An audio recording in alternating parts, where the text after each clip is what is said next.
Hey YouTube, what's happening? It's Richard, founder of Short-Term Rental University and professional real estate developer. Today's video is about HOAs and buying properties in HOAs. Does having an HOA restrict me from buying, or would I ever invest in a short-term rental in a place that's governed by the Homeowners Association and their CC&R and declarations? So let's get right to it. So by way of introduction, I have purchased properties in HOAs. I have several of them, and in each instance, I've attempted to get onto the board and successfully in the vast majority. There's one where I'm still working on it, but likely I will be on the board. And the reason I do that is because I like to be in control of my own destiny, and being on the board is the highest power within the HOA. So that's a great place to start. If you have the time and the energy and you want to be in the HOA, I recommend trying to get on the board. But aside from that, there's three different scenarios that I want to outline, and then I'll give you my implications for my investment decision making. So the first scenario is one where it's clearly outlawed by the HOA's declarations and the CC&Rs, and like no short-term rentals are permissible, or maybe they make it really onerous, like you're only allowed a certain number of days and it doesn't really work for your business. And in those particular cases, you really have two choices. The first one is to walk away. The second one is to try and change it. For me personally, I walk away in both scenarios because there's many other investment opportunities that don't have banned, outlawed, HOA restrictions on it. And I don't really want to be the person who's like changing it and having other people, like my neighbors, upset at me. There's many, many fish in the pond. I go fishing in a totally different pond.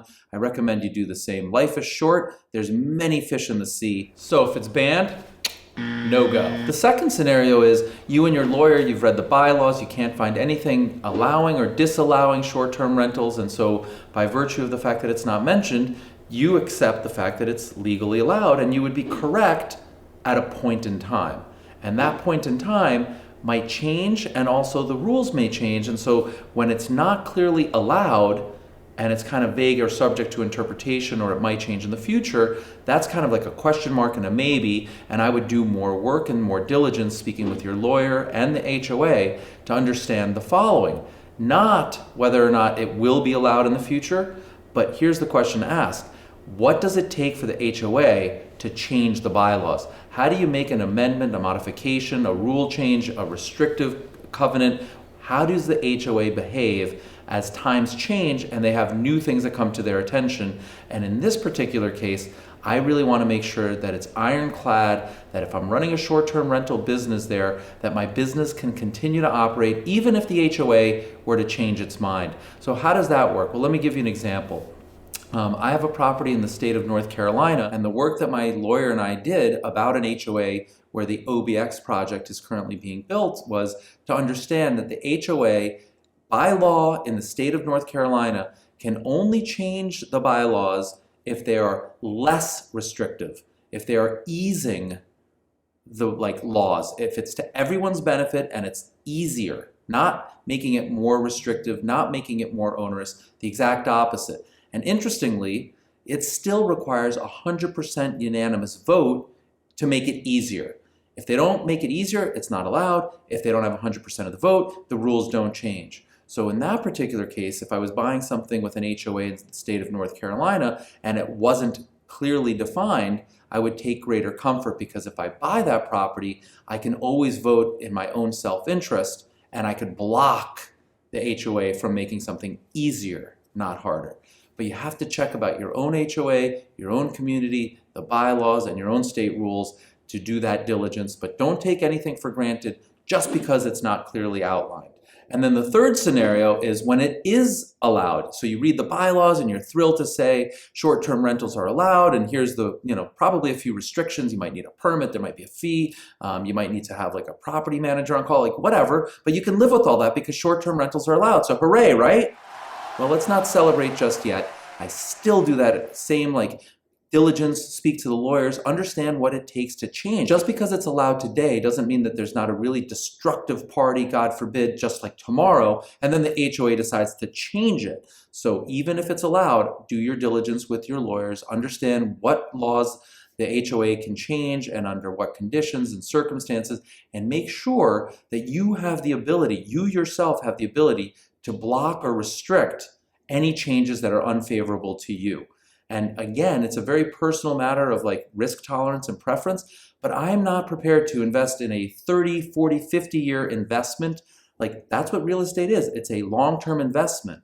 Mind you, we're using short-term rentals to generate long-term wealth, but you need that long-term part to really generate the wealth. It's not a day trade.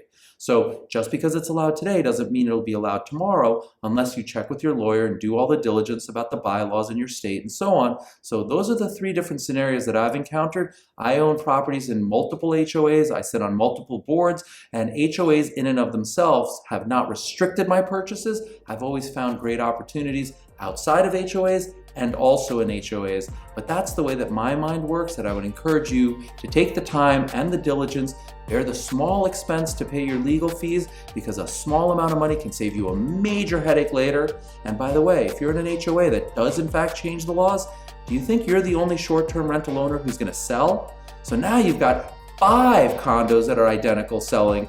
Guess what happens then?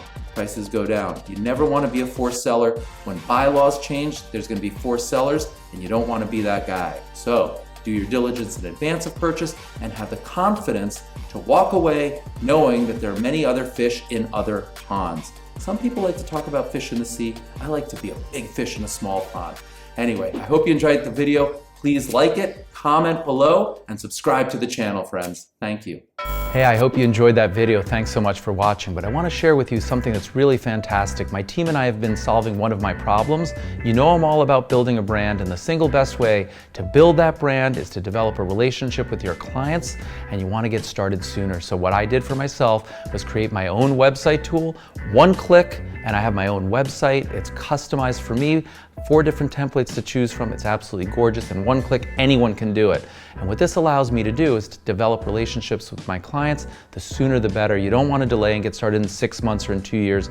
Do it now in 2020, get your best foot forward, and start to own those relationships. So go ahead and click in the description below to be notified upon release. January 2020, we're releasing it to the wait list only, first at the best price ever. So if you want to take control of your financial destiny, click below. One click later, you got your website tool.